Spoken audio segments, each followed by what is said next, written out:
Salam dostlar. Bugün sizə bu gördüyünüz tomat pastasından danışmaq istəyirəm.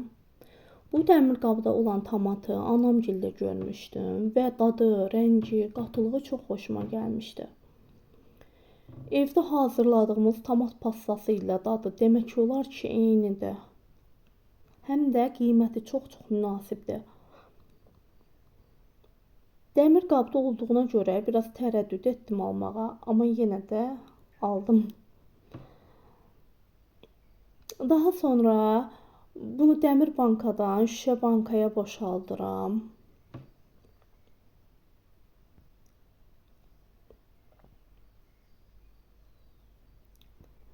Üzərinə xarab olmamağı üçün duru yağ əlavə edirəm. Mən xarab olmamağı üçün başqa üsullardan da istifadə edirəm. Məsələn, duz əlavə edirəm və ya pinqvinlərə yığıb soyuducuya qoyuram. Budur. Bu üsulla 1-2 həftə soyuducuda saxlamaq olar.